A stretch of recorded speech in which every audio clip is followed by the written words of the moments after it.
Selamat malam semuanya, welcome to Unlock with me Billy Boon. Nah, seperti biasa pada malam hari ini kita kedatangan dua orang yang luar biasa yang akan sharing pandangan mereka, apa yang mereka tahu, isu-isu yang menurut mereka penting untuk kita ketahuin. Mereka akan meng-unlock pikiran kita. Siapin catatan, ya. Kemudian catat apa aja yang kalian suka, apa aja yang kalian pelajarin dari kedua narasumber. Kemudian nanti di akhir acara ke Instagram saya @billyboonyot, cari postingan pada malam hari ini, kemudian di kolom komennya tulis apa aja yang kalian suka. Ya, yang beruntung bisa dapetin 2 buah kacamata persembahan dari Optics dan juga buku saya yang berjudul Yang on Top Updated dan juga buku yang berjudul Why. Dua-duanya saya yang tulis. Nggak pengen panjang-panjang lebar? Penasaran siapa yang akan berbagi pada malam hari ini di panggung Unlock? Please welcome Mas Kevin Susanto. Woohoo!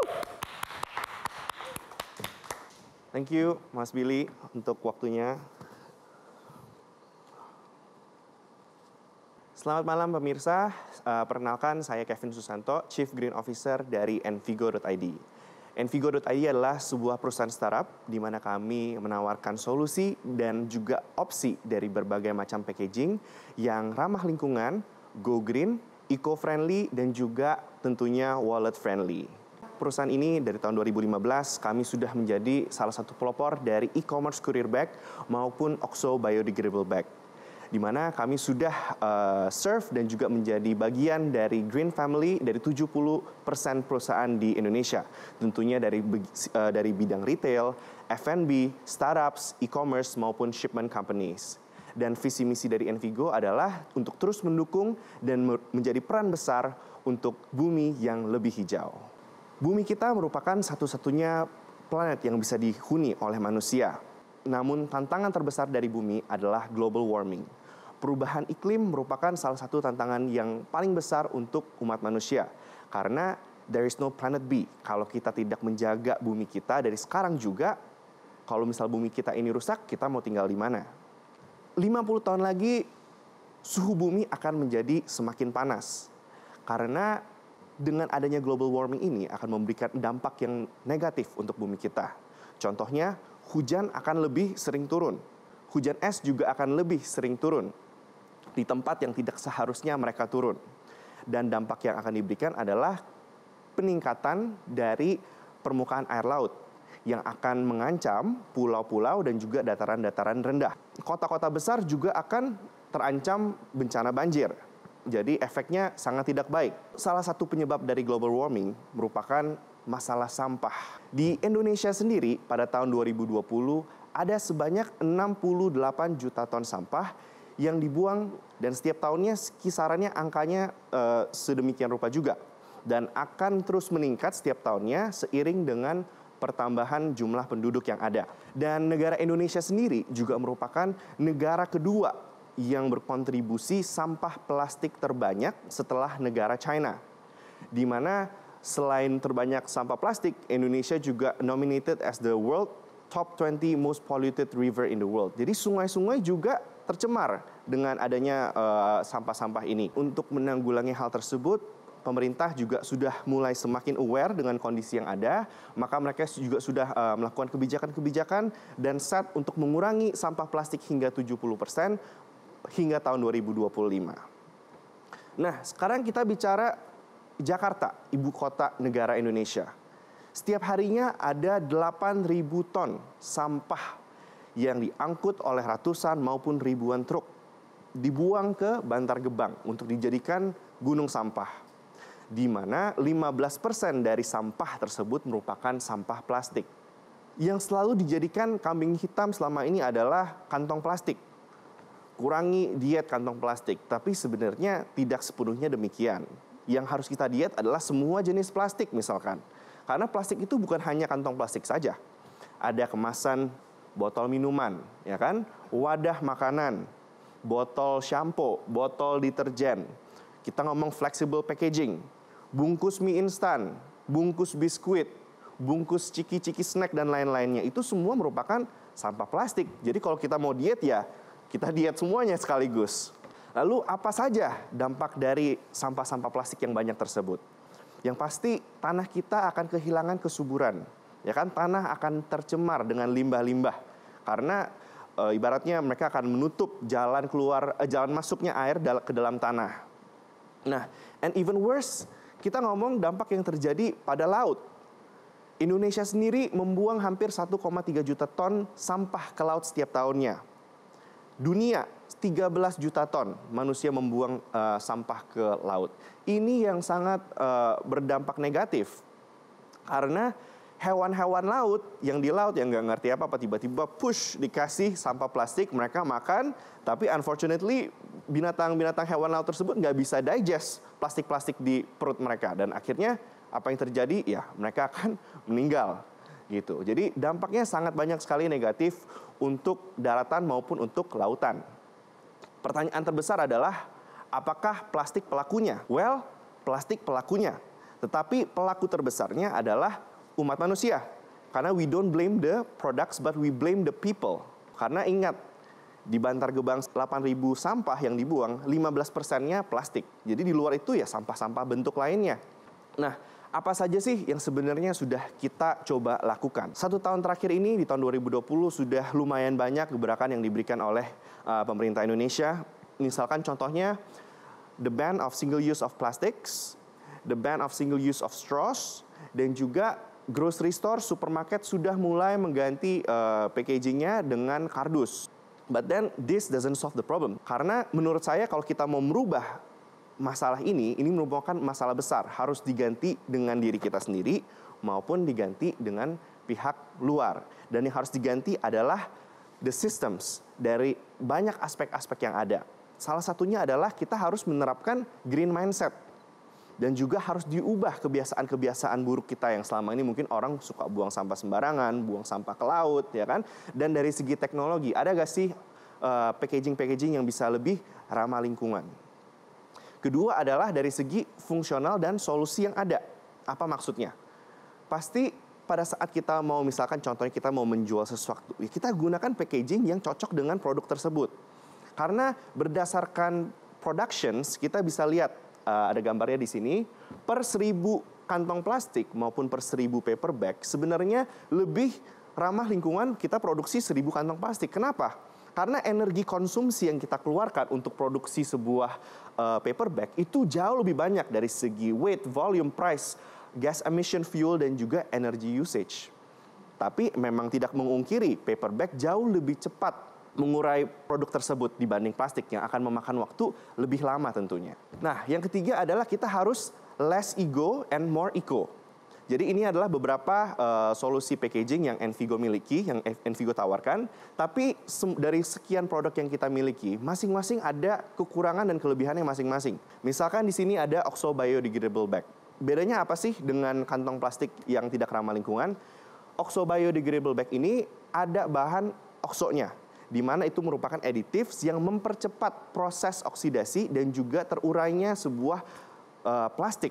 Jadi yang harusnya plastik yang biasa itu akan makan waktu kira-kira 100-500 tahun, plastik yang dengan Oxo Bio cukup 2 tahun. Mau lebih cepat, kita juga ada, misalkan cassava bag, di mana kantong yang terbuat dari singkong maupun jagung ini bisa degrade dalam kurun waktu 6 bulan. Ada juga paper bag, hanya butuh waktu 6 minggu.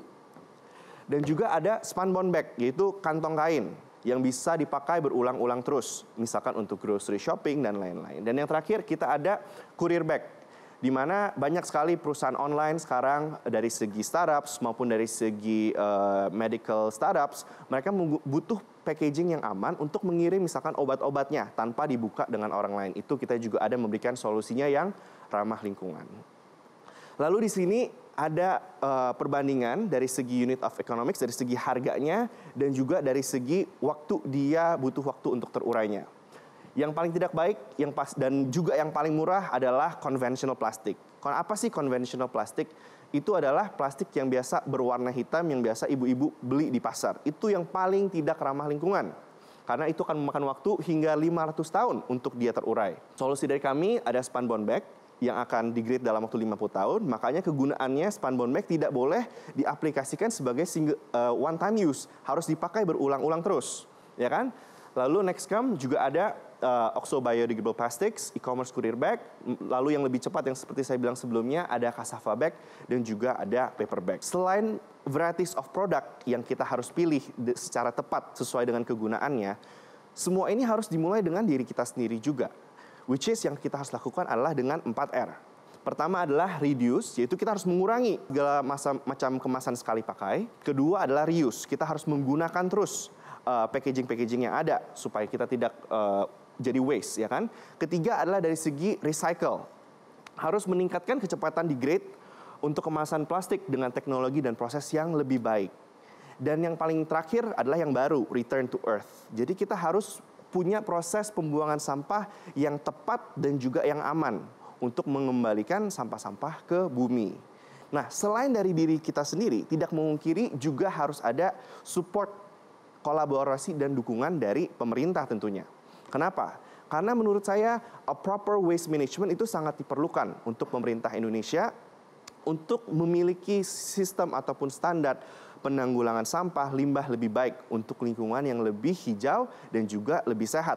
Yang dibutuhkan juga yang paling penting adalah early education, yaitu edukasi dini, terutama untuk generasi-generasi yang akan datang ini. Mereka harus di-set go green mindset-nya dari kecil. Jadi mereka bisa tahu gimana cara mereka bertindak dan how they behave in the future.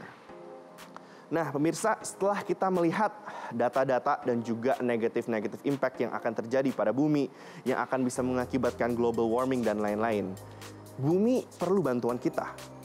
Jadi, kita tidak bisa melakukan ini sendirian. Jadi, ayo mari kita bersama-sama, kita melek sampah untuk bumi yang lebih hijau. Terima kasih, saya Kevin Susanto.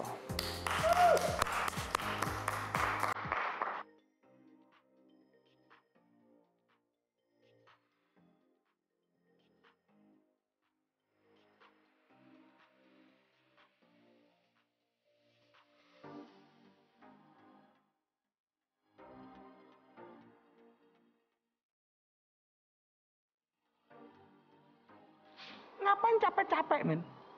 Sok-sokan mikirin buat bumi. Ya kan, itu kan sampah-sampah yang harus bisa ditanggulangi oleh pemerintah. Gitu loh. Ini pembuangannya mau di mana?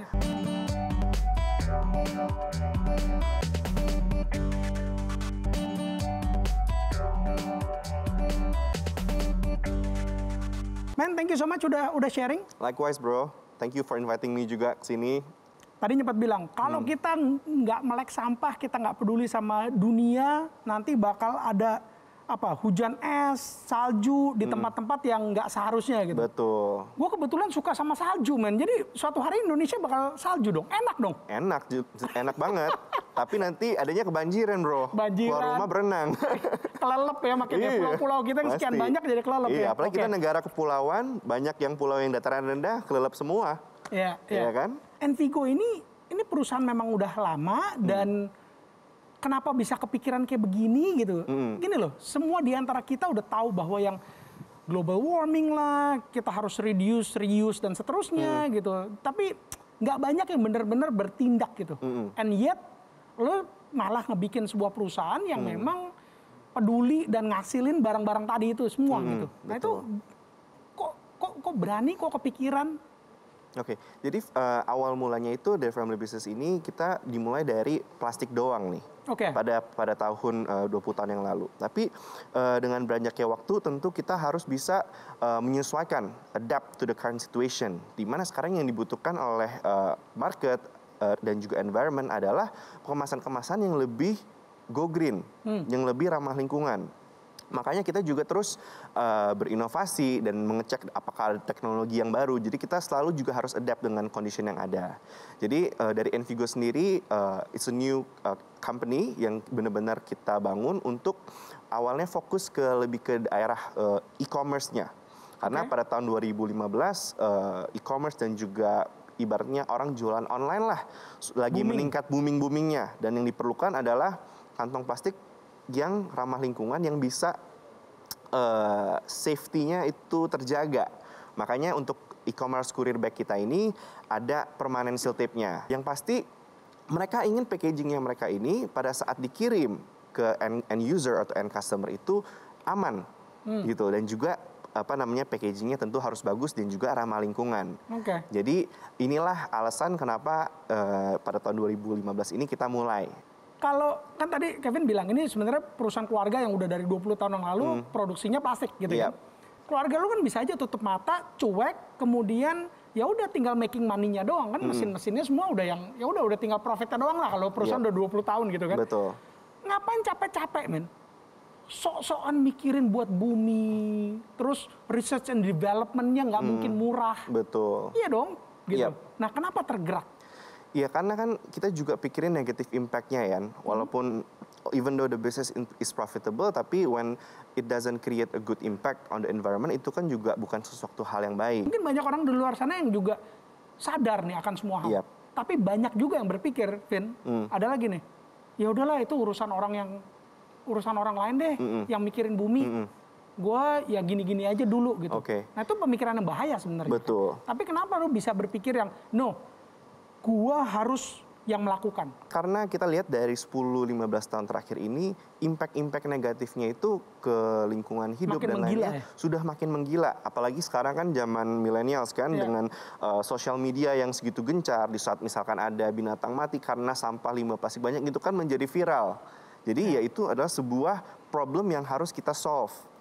Kalau misalkan kita tidak bisa solve, setidaknya kita bisa mengurangi dampak negatif yang ada. Tadi di salah satu slide-nya adalah kita memang semuanya mulai dari diri sendiri. Nanti kita masuk ke situ. Tapi butuh dukungan pemerintah. Betul. Kita berharap banget ya malam hari ini ada pemerintah yang lagi nonton pasti Metro TV nih. Semoga ya. Unlock gitu ya. Pasti. Nah, bantuan dari pemerintah yang nyata seperti apa sih buat orang-orang kayak lo nih, buat Envigo yang memang udah orang dan perusahaan yang sudah peduli terhadap lingkungan? Iya, kalau misalkan dari kita, obviously kita ambil fakta yang sudah terjadi lah. Di tahun yang silam, di tahun 2020, banyak virus corona. Setiap orang pakai masker, berapa banyak sih? Seberapa orang banyak pakai plastik sih sebelumnya? Ya kan? Itu kan sampah-sampah yang harus bisa ditanggulangi oleh pemerintah. Gitu loh. Ini pembuangannya mau di mana? Mau ditanam, mau dibuang, atau mau didaur ulang, atau mau diapain? Nah, itu yang harus menjadi PR-nya pemerintah. Gitu loh. Dari sisi waste management yang baik yang harus dilakukan. Kita bandingkan dengan negara-negara lain, itu penanggulangannya bisa dibilang jauh lebih baik. Makanya itu adalah PR untuk pemerintah untuk bisa lebih bertindak. Gitu. Karena ini ya tidak bisa dilakukan oleh masyarakat. Tadi di slide-nya Kevin juga bilang bahwa meskipun perlu bantuan pemerintah, tapi pemerintah juga nggak bisa ngelakuin itu semua sendirian. Betul. Right? Betul. At the end of the day, balik lagi ke diri kita masing-masing. Betul, diri kita masing-masing. Gitu kan? Yep. Nah, tadi ada satu yang harapan dari Kevin adalah untuk edukasi tentang sampah sedini mungkin, ke anak-anak sedini mungkin. Betul. Nah, buat yang nonton Metro TV nih, edukasi seperti apa sih yang simple-simple yang buat yang si paling anak simple ini? Ya harus jadi set an example gitu. Jadi misalkan kita orang tua nih, jadi bukan cuma ngomong doang, tapi sendiri juga harus melakukannya. Gitu loh, misalkan sampahnya benar-benar dipisah, ini sampah plastik, ini sampah makanan. Jadi pada saat pembuangan ya kan, misalkan ada orang yang ambil sampah dari rumah kita, juga udah tahu pembagian sampahnya yang mana aja. Daily activities, ya kan, misalkan orang tua misalkan ya pakai wadah yang bisa dipakai berulang-ulang kali. Kalau mau beli bubur di tukang bubur, betul. Jangan datang ke sana tangan hampa ngarepin dari styrofoam. Ya bawa misalkan rantangan sendiri, ya kan. Kalau misalkan ke restoran, probably nggak usah minta sedotan, bisa pakai sedotan sendiri, ya kan. Kalau balik ke your company nih, Envigo nih, apakah udah cukup, udah sanggup untuk memproduksi sekian banyak, whatever, let's say misalnya cassava bag-nya gitu, untuk menggantikan plastik gitu. Dan kalau misalnya sekarang ini belum bisa, kira-kira kapan bisa sampai dengan memenuhi kebutuhan pengganti plastik buat seluruh masyarakat Indonesia dulu deh? Sebenarnya ya tergantung demand yang ada juga. Yang kembali saya bilang, kita harus berbijak gitu. Karena ada produk yang kita harus pakai cassava bag, ada yang kita bisa pakai dengan plastic bag. Karena permasalahannya bukan di barang yang mana juga, tapi dari segi ekonomisnya. Seperti yang tadi ada di grafik saya katakan, harga plastik itu Rp100 sama Rp2.000. Rp400 misalkan, paling murah. Di mana harga dari si cassava bag maupun paper bag itu 4-5 kali lipat. Jadi otomatis lebih mahal. Nah, kita lihat permasalahan ini dari banyak sudut kacamata misalkan. Dari sudut user otomatis itu pun lebih mahal. Dari pengusaha itu juga lebih mahal. Jadi itu yang saya bilang, tujuannya apa, pakai packaging yang mana gitu. Jadi menurut saya there is no the one right solution. Nah, jadi dari semua yang udah disampaikan sama Kevin pada malam hari ini buat kita semua, Kevin sendiri optimis nih Mas ini ya, bahwa bumi ini kita semua akan semakin bergerak menuju ke eco bukan ego ya. Yakin? Yakin banget dong. Kita harus ya? Harus. Generasi muda, generasi milenial ini kita sudah semakin aware. Jadi saya yakin generasi mendatang mereka juga akan lebih punya this go green lifestyle gitu loh. Ya kan sekarang kan ibaratnya healthy industry sudah mulai increasing ya kan, yang vegan lah dan lain-lainnya. Kedepannya akan semakin lebih membentuk kedepannya gitu. Oke. Kevin, thank you so much sudah berbagi. Buat pemirsa nih tinggal ngeliatin aja nih Instagramnya Kevin ya. Ini role model nih, anak muda yang peduli sama bumi, melek sama sampah. Ganteng-ganteng ngurusin sampah, gokil. Kevin, thank you so much. Oke, you're welcome. Thank you so much. Thank you juga. Yuk. Startup itu adalah sebuah mindset. Startup itu culture. Dan ada yang namanya gaya hidup startup. Dan ini akan kita pelajari hari ini.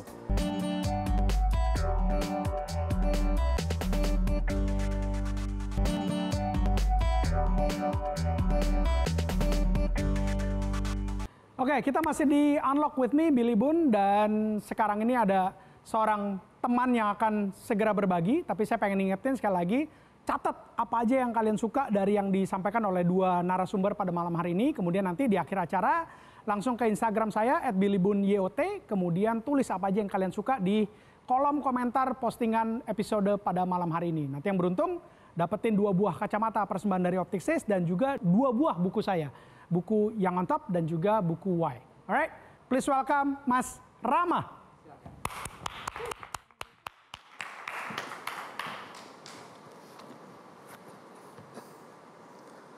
Selamat malam teman-teman. Thank you Billy udah ngajak saya hadir di sini. Saya Rama dari dailysocial.id dan hari ini aku pengen sharing sedikit mengenai the future of work. Kita semua lagi terjebak di tengah-tengah pandemi yang merubah gaya hidup kita yang tadinya ke kantor, ke sekolah, kerja, sekarang semuanya berubah. Tapi ada satu hal yang aku pengen teman-teman juga perhatikan. 5 tahun terakhir, semua kebiasaan kita juga sudah berubah pelan-pelan atau bahkan drastis. Yang tadinya belanja ke pasar, ke mall, sekarang udah online. Yang biasanya naik mobil sendiri, sekarang naik kendaraan online. Kebiasaan kita sudah berubah dan startup ini mungkin jadi sebuah terminologi yang jadi luar biasa sering kita dengar sekarang. Faktanya membuktikan ada 1.200 startup di Indonesia yang didirikan sejak tahun 2015. Tapi ingat, ini cuma startup yang masih hidup. Sebenarnya aslinya lebih banyak lagi. So ini sebuah fenomena yang luar biasa yang pertumbuhannya pun juga luar biasa.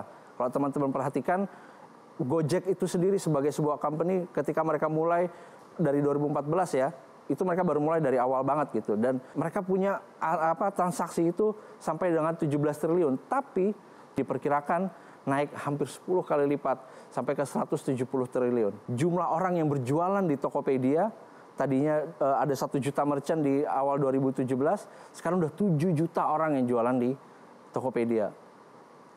Market share e-commerce di Indonesia salah satu yang paling hot di dunia.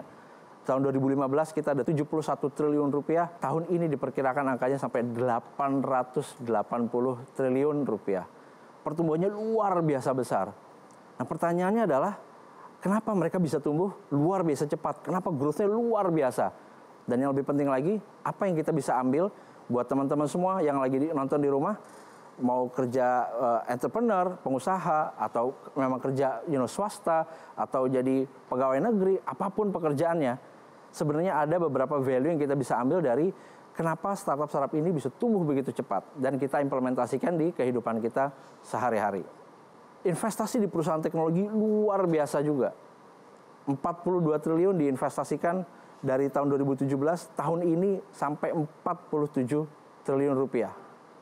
Angkanya bengkak luar biasa, dan ini 47 triliun ya, ini hanya uang yang diinvestasikan saja. Sebenarnya value-value apa sih dari perusahaan-perusahaan ini atau dari founder-founder ini, semua pasti dengar CEO gitu ya, direktur dari startup yang rata-rata masih muda, kenyataannya mereka bisa bertumbuh begitu pesat. Startup itu adalah sebuah mindset. Startup itu culture. Dan ada yang namanya gaya hidup startup. Dan ini yang akan kita pelajari hari ini. Kita mulai dari yang mindset dulu. Startup, mungkin teman-teman juga bisa menyesuaikan sendiri ya, apakah karyawan atau pengusaha yang baru mulai, atau UKM, atau as simple as jualan di Instagram gitu ya. Apakah kalian berbasis data? Maksudnya apa berbasis data? Semua yang kalian lakukan biasanya mungkin berdasarkan intuisi, berdasarkan kayaknya begini, kayaknya begitu. Stop. Mana datanya? Kita lihat datanya. Kalau kita posting ini di Instagram, yang like berapa? Kalau posting yang kayak gini, oh ternyata lebih banyak atau lebih sedikit. Berarti artinya market reaksinya lebih positif untuk yang seperti ini. Everything harus berbasis dengan data. Ada angkanya. Yang kedua adalah soal eksperimental. Suka mencoba sesuatu hal yang baru. 10 tahun yang lalu, ide bahwa kita ketemu orang di internet terus masuk mobilnya dia adalah sebuah hal yang luar biasa mengerikan. Orang tua kita udah ngasih tahu kan, jangan ketemu orang di internet, apalagi ketemu dan makan. Ini kita masuk ke mobilnya. Tapi sekarang udah jadi kebiasaan kita sehari-hari. Dan itu hanya dimungkinkan karena kenapa? Karena mereka bereksperimen dengan sesuatu hal yang mungkin orang lain pikir, ini gila, nggak mungkin seperti ini. Tapi tetap dilakukan dan sekarang udah mengubah kebiasaan hidup orang banyak. Eksperimen, jangan pernah takut. Yang ketiga adalah soal fokus dengan konsumen. Ini yang mungkin jadi luar biasa sulit, terutama buat organisasi besar, karena udah kegedean gitu ya, as a company udah luar biasa besar, jadinya fokusnya ke birokrasi dan segala macam, dan lupa sama yang namanya konsumen. Ketika kita jarang ngobrol dengan konsumen, gimana caranya kita bisa keluar dengan solusi? Ini yang dilakukan yang namanya startup mindset. Ngobrol sama customer, gimana, what's your problem, masalahmu di mana, apa yang kami bisa bantu? Solusi apa yang kamu butuhkan. Kedua, kita akan ngomongin yang namanya culture di tempat kerja. Gimana caranya kita bekerja, gimana caranya kita berproduktif di kantor. Yang pertama adalah inisiatif. Yang namanya startup nggak pernah nunggu disuruh. Hajar, katanya ada sebuah frase ya di dunia startup itu, lebih baik minta maaf ketimbang minta izin. Hajar dulu, kita lakukan. Kalau salah, sorry, aku nggak tahu kalau itu salah.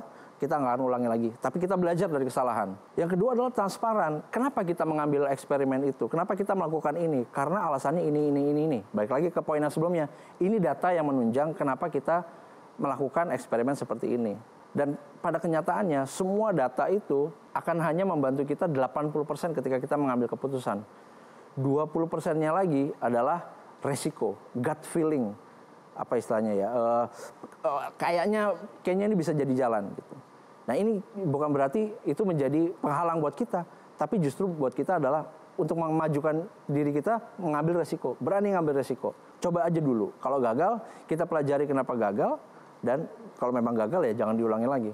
Agility, gesit, cepat, jangan nunggu approval, jangan nunggu minta izin gitu ya, set, launching, jalan gitu loh. Jangan pernah nunggu, jangan pernah, kemarin gue belum selesai karena masih menunggu yang lain. Jangan. Mesti cepat, mesti gesit. Nah yang terakhir aku pengen ngomongin soal the startup way. Gaya hidup yang namanya di sebuah organisasi yang namanya startup. Yang kita bisa implementasikan di tempat kerja kita masing-masing. Selalu beroperasi dengan tim yang kecil. Fokus ke masalah tertentu, spesifik.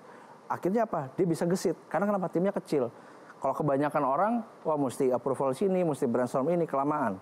Dan yang lebih penting lagi adalah kalau memang melakukan kesalahan, timnya cukup besar untuk kita bisa ngasih self-criticism, mengkritik tim kami sendiri, of course yang membangun juga ya, gimana caranya kita nggak mengulangi kesalahan yang sama. Mudah jatuh, tapi mudah juga bangkitnya, dan kita berani mencoba hal-hal yang baru lagi.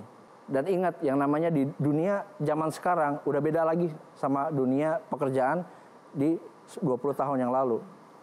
Produktivitas yang cepat atau high growth productivity artinya high growth mindset. Mindset di mana kita tidak ada ceiling, kita tidak punya penghalang, kita mau kemanapun kita bisa, tidak ada yang bisa menghalangi. Tidak ada alasan apapun yang akan menghalangi saya, menghalangi kita semua dari apa yang menjadi tujuan kita. That's high growth mindset. Dan pada kenyataannya, 19 perusahaan-perusahaan yang mengaplikasikan metode-metode seperti ini 19 kali lebih menguntungkan secara bisnis, dan 80% diantaranya menemukan solusi yang bisa di-scale, bisa diimplementasikan dengan skala yang jauh lebih besar, dan 81% berkata bahwa mereka beroperasi dengan jauh lebih efektif dan lebih efisien. Cost-nya juga turun. Dan ini semua akan membantu kita, nggak cuma saya, nggak cuma Billy, tapi juga teman-teman semua. Mau pengusaha, mau karyawan, mau pegawai negeri, siapapun kalian, dimanapun kalian berada, kita mesti bisa membantu Indonesia terwujud menjadi salah satu ekonomi yang terbesar di dunia. Bangganya akan luar biasa ketika kita menjadi salah satu orang yang berkontribusi memajukan negara kita menjadi salah satu ekonomi terbesar di dunia. Itu aja dari saya, terima kasih.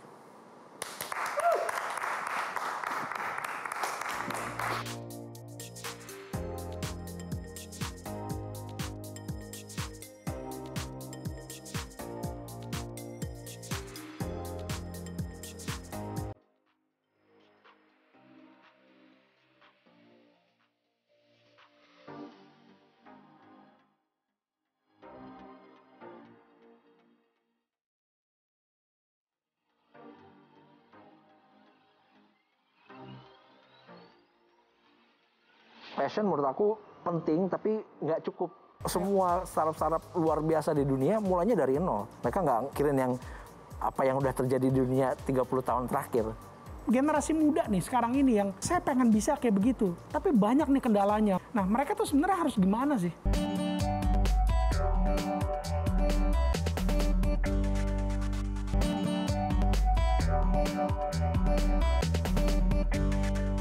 Semangat tahun ini harus menjadi tahun yang lebih baik buat kita semua ya. Pastinya, buat amin. dunia startup juga ya. Terutama, yes. Alright, thank you so much udah sharing. Jadi kalau ngomongin daily socialnya dulu nih, tadi kan data-data dan semua yang seorang Rama pelajarin dari apa yang terjadi di dunia startup gitu ya. Daily social sendiri ini sebuah media online boleh dibilang ya, yang fokus memang hanya ke startup. Bener ya? Betul. Dari tahun? Kita dimulai tahun 2008 dan memang dari awal kita konsisten lah ya, kita ngomongin memang startup di Indonesia. Aneh, karena apa? Tahun 2008 startup belum meledak, men. Gue inget banget, belum. Ya kalaupun ada juga belum ada berita yang Tokopedia terima $100 juta investment gitu kan.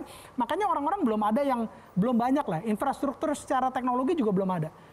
Yang tolong dibocorin dulu ke yang nonton kita pada malam hari ini adalah waktu itu seorang Rama kepikiran apa, bisa ngelihat peluang untuk apa, cuma ngeberitain tentang startup teknologi dan bisa bertahan sampai sekarang. Alasan nomor satu sebenarnya itu sesuatu yang memang gue suka banget. Oke. Saya memang dari awal kuliahnya juga teknologi dan ketika lulus juga kerjanya juga di startup juga dulu. Mungkin belum gede waktu itu, masih baru mulai gitu. Apa? Dulu sempat kerja di bubu.com. Oke. Salah satu digital agency, salah satu yang tertua di Indonesia. Pernah kerja di propertykita.com. Sama sebelumnya aku kerja buat sebuah startup di Singapura. Ini industri yang aku lihat mungkin memang belum gede, tapi aku suka banget. Dan aku mungkin di dalam hati kecil percaya kayak ini akan jadi the next big thing gitu, akan jadi luar biasa. Nah, Daily Social mulai dari tahun 2008 kan. Betul. Waktu itu kan. Berarti kalau tahun 2008 tuh kita belum dengar startup gede. Betul. Tapi kalau boleh di-recall zaman dulu, siapa aja yang udah ada tahun 2008? Bukalapak itu mulai 2008, Tokopedia mulai 2008. Nah, ini yang banyak orang-orang nggak tahu kan. Orang-orang cuma tahu 2014. Meledak. Wah, William Tajir Mintir. Overnight gitu. Padahal enggak ya. Oh, sama sekali nggak overnight itu. Karena ya dulu awal-awal aku juga ada terlibat di sebuah komunitas yang namanya startup lokal dulu. Waktu itu aku bikin meet up pertama itu sekitar 20-an orang yang datang ya. Waktu itu ada Selina dari Urbanisia, ada Andrew Kaskus, ada Tokopedia, ada Bukalapak, ada orang-orang yang sampai sekarang jadi founder juga gitu ya. Cuma dulu perusahaannya udah nggak ada, sekarang mereka udah evolusi ke perusahaan-perusahaan yang baru. Tapi komunitasnya masih kecil banget dan masih muda-muda banget. Kayaknya waktu itu belum ada yang tembus di atas 30. Berarti bener dong ya kalau misalnya gue bilang ke anak-anak muda yang kalau mau berbisnis itu jangan ikut-ikutan. Tapi ngelihat ke diri kita sendiri, passionate-nya sukanya di bidang apa. Dan ini terbukti Rama suka di teknologi, suka di dunia startup, akhirnya bikin Daily Social dari tahun 2008 dan bisa bertahan sampai detik ini. Berarti 13 tahun yang lalu, Daily Social bisa akan bertahan seperti sampai sekarang ini makin gede, kebayang waktu itu? Absolutely not. Ini mungkin dulu pas saya mulai 2008 itu masih hobi ya. Maksudnya nggak kepikiran kalau bakal dapat funding, bakal jadi company, bakal rekrut orang, nggak kepikiran sama sekali. Waktu itu cuma aku sama my co-founder, ada Wiku namanya. Yuk kita kita jalanin aja gitu. Waktu itu cuma berharap dari duit iklan, tapi waktu itu masih nyambi juga, so masih kerja waktu itu masih kerja di bubu.com. Jadi malamnya selesai di kantor mungkin jam 7 sampai jam 2, jam 3 pagi baru ngurusin Daily Social selama 2 tahun itu sampai akhirnya dapat investment di 2010 baru full time. Dan mungkin kalau dibilangnya soal passion menurut aku penting tapi nggak cukup. Jadi passion aja nggak cukup, of course. Passion penting dalam artian gini, bisnis itu kan ada siklusnya ya. Betul. Ada naiknya, ada turunnya, ada enaknya ketika kita dapat revenue, dapat klien, dapat investment. Tapi ada juga saat kita di bawah, susah dapat revenue, aduh bisa bayar gaji karyawan atau enggak, aduh capek ya, aduh problem di rumah ya, COVID, pandemi gitu kan. Ya. Passion itulah yang menyelamatkan, ngasih energi gitu loh. Ketika kita lagi ada situasi kita di bawah, itu jadi energi tersendiri passion. Of course energi aja nggak cukup. Ya. Kita mesti punya mimpi, punya visinya juga mau kemana dan banyak skill lainnya lah yang dibutuhkan. Punya purpose-nya juga, karena kalau bayangan saya nebak nih, Daily Social ini memberitakan segala sesuatunya tentang startup di Indonesia. Berarti in a way, lu sebagai founder, sebagai CEO-nya Daily Social pengen ngebantuin startup ini bisa dapat exposure, bisa berkembang, mungkin bisa dapat funding. Nah itu sebenarnya purpose-nya si Daily Social. Betul sekali. Jadi ketika lagi di bawah, kalau sampai gue tutup, kesian dong, siapa yang bantuin startup yang lain? Kira-kira gitu. Iya, itu benar banget. Kita tahu lah rasanya startup baru muncul itu sulitnya seperti apa. Dan mungkin kalau masuk media-media yang lebih besar mungkin relatif lebih susah karena timnya baru startup kan mesti 2-3 orang gitu kan yang mungkin masih muda-muda. Jadi mungkin banyak dilihat sebelah mata. Tapi kita ngelihat dari sisi bisnisnya dia, kita ngelihat dari sisi energinya dia.